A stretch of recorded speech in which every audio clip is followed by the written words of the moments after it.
Bodouroglou, Chairman and Chief Executive Officer of Paragon. Welcome.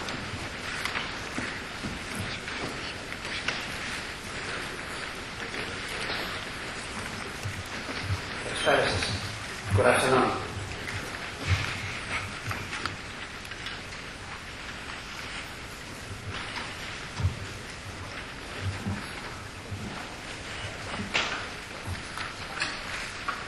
When I was reading this forum's title, I could not help but think how different shipping is to other industries. If we were, for example, in high-tech industry or in energy, and our business was suffering as shipping is today, we would probably be thinking whether our business is sustainable. We would be worrying whether we would be left behind by technological developments, more advanced than ours, or by climate change, etc. In shipping, we are not talking about that. We know we operate in a cyclical industry. We know we are at the bottom. We know the bottom will always come, as we know that the top will also come. So, in the downside, of course, most of us are suffering, earnings are very weak, but there are also opportunities because asset values are low. So where is the first question here? Where are we in the cycle? Are we at the bottom or not? Well, if you have a look at the history of the last few years, in the 10 years before 2003, the lowest spot rate was $4,200 per day for the Panamax, and the lowest asset value was about $40 million. And in recent times, we've seen $3,500 a day as earnings and $80 million for the value of a 5-year-old Panamax. Now, I don't know whether we are at the bottom, but we are definitely near the bottom. But I think this is not the most relevant question. The most relevant question is how long will the bottom last?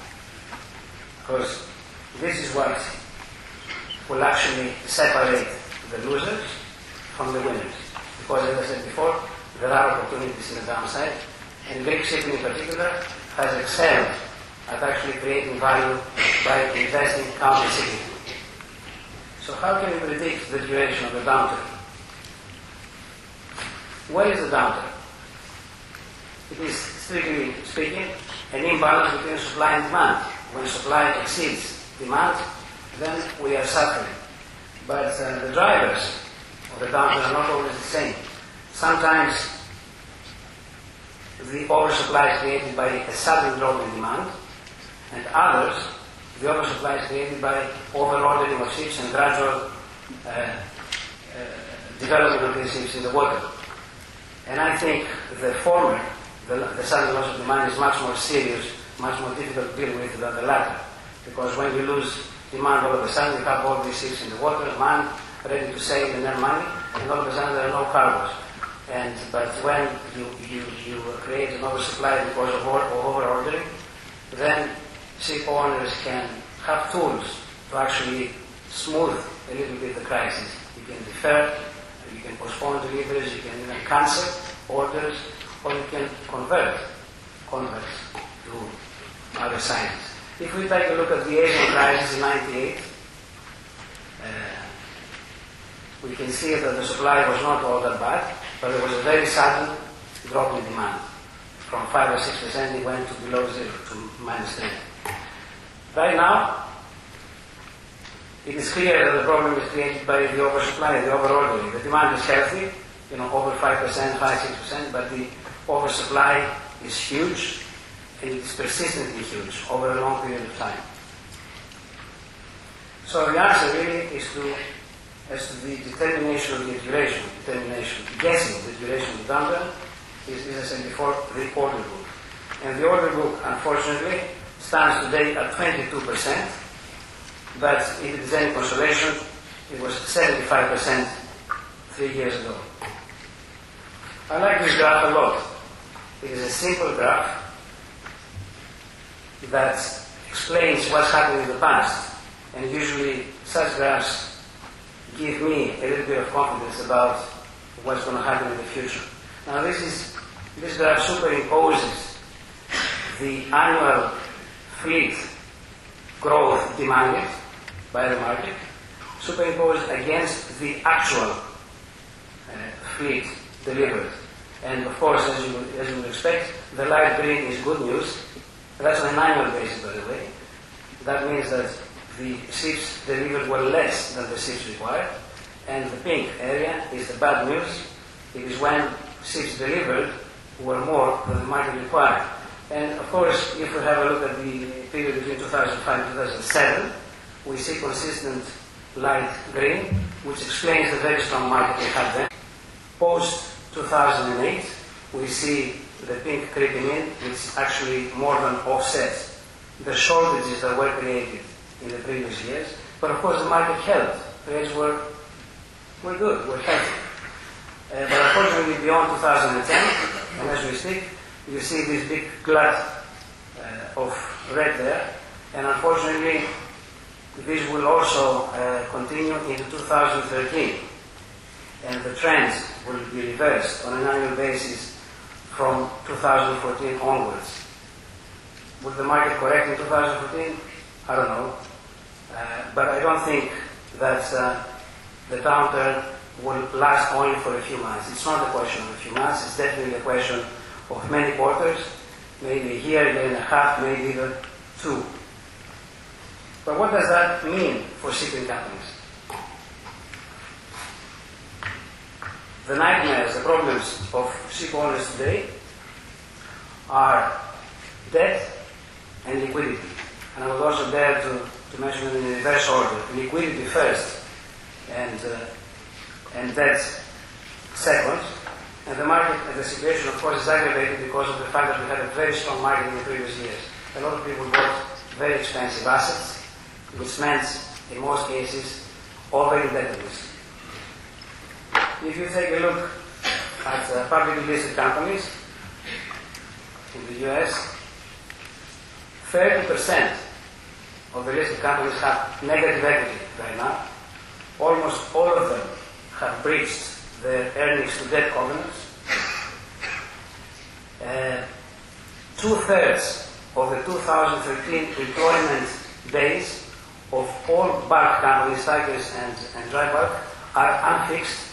So this means that these companies have not secured enough adequate liquidity. They have not secured employment for next year. And of course, if the market remains weak or even gets weaker, we can all imagine the liquidity issues that companies will face. Already we have seen companies filing for Chapter 11, shareholders losing all their money. Last week we had OSG that sent a few shivers up the spine of financiers and shipping people, shipping investors.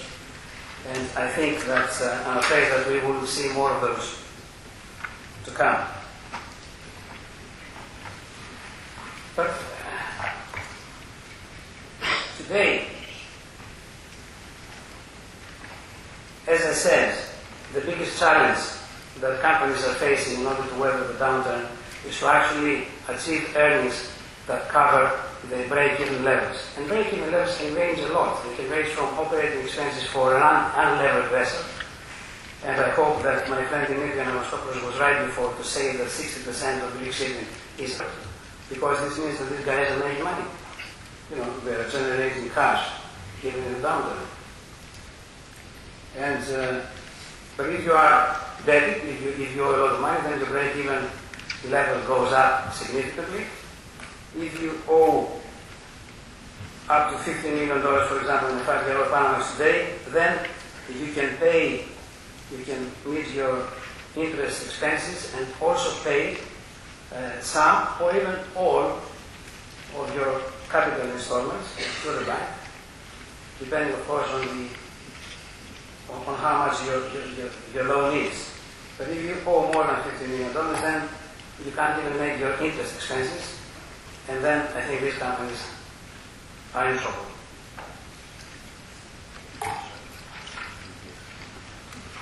So, on the basis of what I've been discussing, I would categorize shipping companies in 4 categories. There are those who have negative equity and negative cash flow today, And I think these companies will fail unless the market improves drastically and immediately. You also have those who have positive equity, but they have negative cash flow. And this means you have to support the cash flow either by selling assets or talking to the banks, restructuring the banks. You have those who have negative equity, and there are many of those, but positive cash flow, and these companies can use surplus cash flow to pay down debt, or even possibly buy if they can agree such an arrangement with the bankers, because that could be also the way out for them. And of course you have the people with the options here, the people, the green category, who have both positive equity and positive cash flow. And they have all the options available. But I would say the most important thing today for a shipping company, the most important objective, is to have options, to retain their ability to make decisions. What good is it, for example, if you want to buy and you think that a sector will do well, asset values are low, you want to buy, but the banks will force you to sell. What good is it if you want to enter into a certain chartering policy and the banks will not allow you to do that? So, retain the ability to be your own boss. For those who retain their ability to make options, and those would be the green category and possibly the yellow one that I mentioned in the previous slide, let's have a quick look at what the funding environment is, because even in today's market, ships are still expensive toys. You need a lot of money to buy them. And the funding can come either from private equity or companies' cash. It can come from capital markets for publicly listed companies. And of course, it can also come from conventional but lending. Although very soon I think this will be an item for the museums.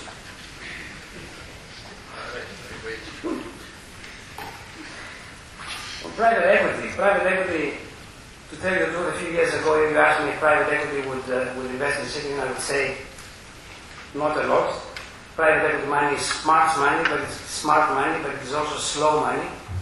They want to ensure returns, etc. However, I was wrong, because in the last 10 years, about $16 billion have been invested by private equity firms in shipping. And I think in the current financial environment, this trend is set to stay and possibly increase further. The capital markets, are the capital markets for shipping? Well, the capital markets do not like shipping these days. Shipping is out of favor with capital, with public investors. Despite that, however, in 2011 we had 2 IPOs in the States and 12 follow-on offerings. This year we had 1 IPO, 10 follow-on offerings, and almost $1 billion raised. Difficult, but still doable for a good deal. But of course, in addition to just raising money from the capital markets, publicly listed companies have also alternatives to raise money through other financial tools, like, for example, the high-yield bonds. And in the last 8 years, $8 billion were raised in high-yield bonds, and this year alone, $1.4 billion were raised by way of high-yield bonds. Conventional bank lending, ladies and gentlemen, we all know that most banks are now closed for ship lending, and we are living through an environment which I call triple L, which means less banks, less clients, less money, but more expensive loans. Will this trend continue? I don't know. The bankers are more qualified to answer that, but I do not consider this situation to be bad. It's a good thing for the industry, for a medium and long-term interest of the industry. It is a good thing that banks are not lending, are lending scarcely, are lending less, because this way speculative ordering by ship owners is prevented, is minimized. And it is the only way to ensure the sustainability and the survival of shipping, and in particular Greek shipping. Conclusion, well, my conclusion, ladies and gentlemen, is no different to what every Greek ship owner would tell you here if he was asked. But it has taken me 19 slides and 10 minutes to arrive at the same conclusion. Cash it in.